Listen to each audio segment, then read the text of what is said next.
우리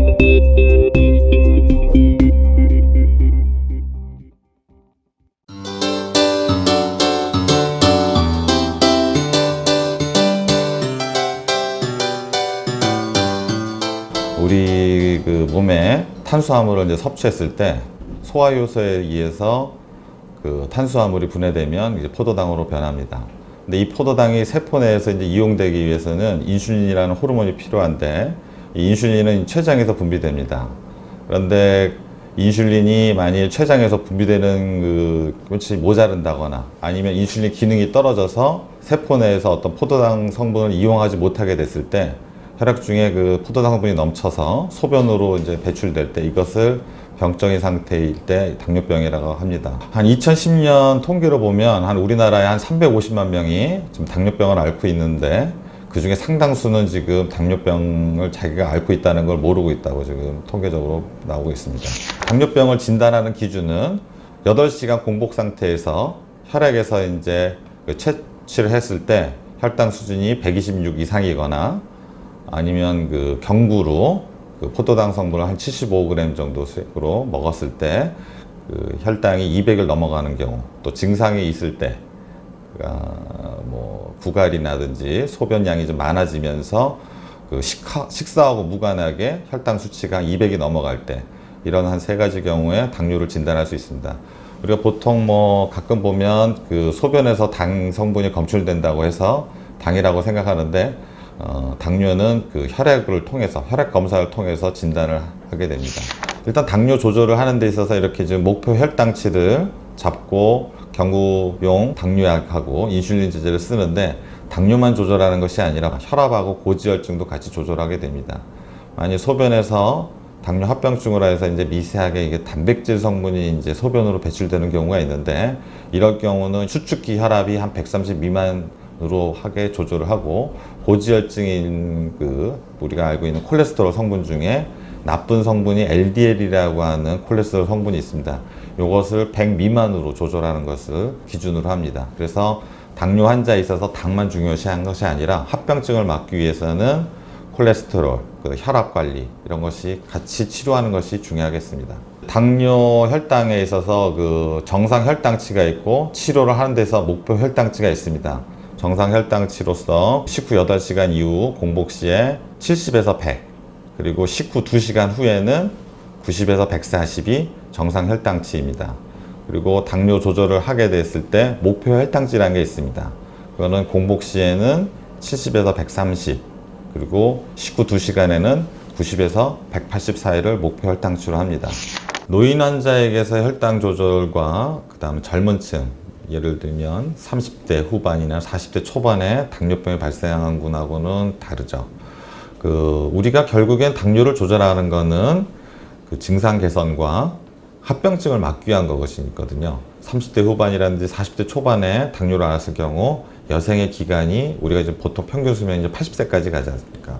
근데 당뇨를 발치했을 경우 8년 후에는 합병증이 발생하기 시작합니다. 그렇기 때문에 30, 40대의 경우는 당뇨를 어떻게 타이트하게 조절하는 것이 중요하겠죠. 그러나 뭐 70세 이상의 노인분들 같은 경우 합병증이 없을 경우 오히려 당뇨를 너무 타이트하게 조절하다 보면 식사량이 불균형이 있을 때 저혈당에 빠질 위험성이 있습니다. 오랫동안 장기간 알아왔지만 합병증이 없을 경우 너무 타이트하게 조절해 갖고 저혈당이 더 위험할 수 있기 때문에 보통은 우리가 식후 혈당이 200이 넘지 않는 것이 좋겠지만, 저혈당에 자주 빠졌을 경우, 그런 경우 노인분들 같은 경우는 250만 넘지 않아도 충분히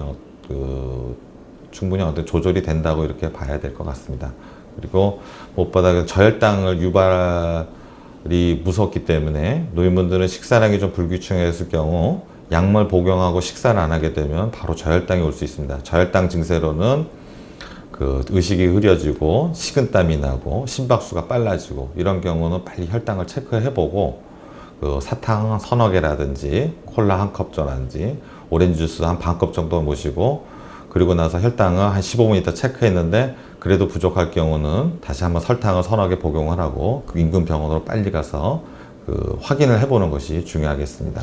우리가 사실 당뇨는 증상이 피로감, 다음, 다갈, 그리고 체중 감소 이런 것들이 이제 동반됐을 때 나오는 것이 그 증상이고, 급성기의 합병증으로는 고혈당, 혈당이 너무 높아갖고 그것이 그러면 구토, 설사를 보면 의식이 흐려지고 하는 혼수 상태로 갈 수 있는 급성기 합병증이 있고, 또 케토산증이라고 해서 혈액 내 당을 이용하지 못해갖고 지방을 분해해서 쓰게 됨으로 인해서 케톤이 형성돼갖고 오는 증상은 혼수나 피로감, 심해졌을 때는 의식이 흐려지는 이런 정도의 합병증이 있고, 이런 경우는 좀 드문 경우이고요. 그런 당뇨 조절이 전혀 안 됐을 때 나오는 현상이고, 우리가 이제 흔히 알고 있는 합병증은 이제 만성 합병증입니다.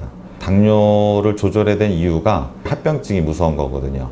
말초 혈액순환 장애로 인했을 때 발에 궤양이 돼갖고 다리가 썩어 들어간다는 그런 위험한 것이 있으면서, 심혈관 질환으로 해서 심장의 협심증이라든지 관상동맥이 좁아져서 오는 그런 협심증, 또 신기능이 자꾸 나빠져 갖고 오게 돼서 결국에는 투석까지 가게 되는 그런 무서운 합병증, 또 망막에 혈관들이 막 생성돼 갖고 오게 되는 망막증, 이런 것들이 있는데, 결국에 이런 합병증을 막기 위해서 우리가 좀 당뇨를 조절하는 거고, 당뇨를 만일 방치했을 경우 한 7, 8년 지나면은 망막에 이상이 먼저 나타나기 시작합니다. 그래서 처음에 우리가 당뇨를 진단받았을 경우 눈 안저 검사를 해보는 것이 좀 필수적이겠습니다. 당뇨 조절에서 민간요법들 많이 인터넷상이라든지 또 주변 사람들한테 듣게 됩니다. 돼지 감자가 좋다느니, 담쟁이 술이 좋다느니, 이런 여러 가지 민간에 나오는 것이 있는데, 돼지 감자 같은 경우는 어떤 효과는 있습니다. 보면 그 안에 있는 이누유 성분이 변비 개선이라든지 장질환 개선, 그다음 콜레스테롤 강화 효과, 이런 것들이 있는데, 이 돼지 감자도 일종의 탄수화물 성분입니다. 100g당 35kcal가 있고 15g의 당질을 포함하고 있기 때문에 돼지 감자를 많이 먹게 되는 경우는 다른 탄수화물 성분을 줄이는 것이 중요했고, 또 돼지 감자를 농축액으로 해서 먹는 분들이 있는데 칼로리가 높고 당질 수가 높아지기 때문에 이런 거는 피하는 것이 좋겠습니다. 여러 가지 민간 요법들이 있지만 그것만 믿고 의사와의 상담을 게을리한다거나 치료를 게을리했을 경우 오히려 당뇨 치료가 잘 이루어지지 않고 오히려 어떤 합병증을 유발할 수 있는 것이 있기 때문에 의사와 상담 후에 보조적인 수단으로 쓰는 것이 중요하겠습니다. 이 부분이 지금 이제 가장 뭔가 또 환자분들이 궁금해하고 알게 됐을 경우 식단을 어떻게 짜야 되는 거에 대해서 이제 환자들이 궁금한데, 식품교환군이라고 하는 것이 있습니다. 보면은 식품교환군 6가지로 분류하는데, 일단 우리가 말고 있는 밥 종류의 탄수화물 성분의 곡류군, 그 다음에 생선이나 고기 종류의 어육류군, 그 다음에 지방군, 그 다음에 유제품으로 오는 우유군, 그리고 채소군, 그리고 마지막으로 과일군이 있습니다.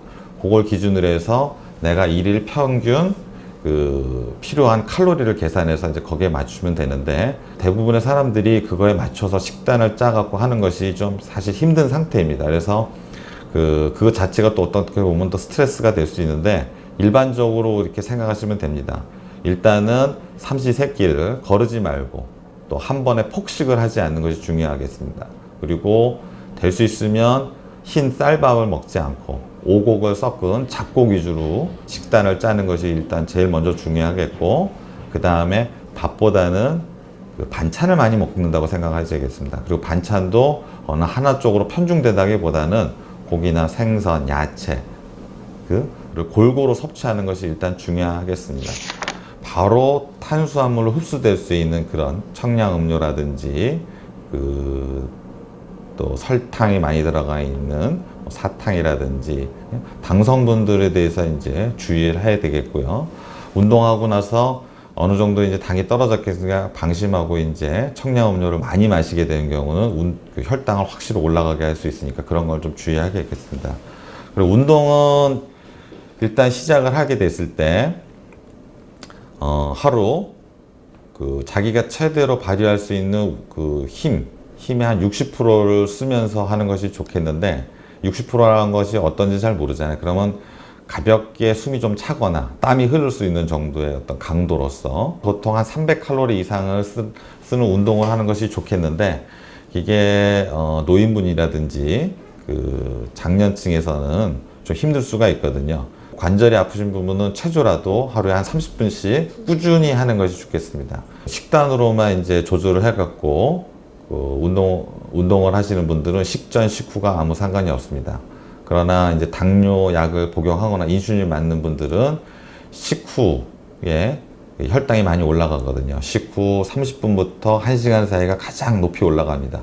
이 시간대 운동을 하는 것이 제일 효과적입니다. 그리고 공복 시에 등산을 한다거라든지 너무 과격한 운동을 했을 경우 저혈당의 위험성이 있기 때문에 식후에 운동을 하는 것이 중요하겠습니다. 보통 아침에 운동하는 것이 좋습니까? 뭐 저녁에 운동하는 것이 좋습니까? 이런 질문들이 있는데 사실 아침에는 혈압이 잘 올라갑니다. 보통. 그리고 아침 식사량은 보통 적기 때문에 아침에 운동하는 것보다는 저녁에 운동하는 것이 좋습니다. 특히 저녁 때 우리가 아무래도 많이 식사를 하게 되거든요. 저녁 식사 30분 후에 꾸준히 운동하는, 저녁 때 계속 꾸준히 운동하는 것이 아무래도 일상생활에 도움이 많이 됩니다.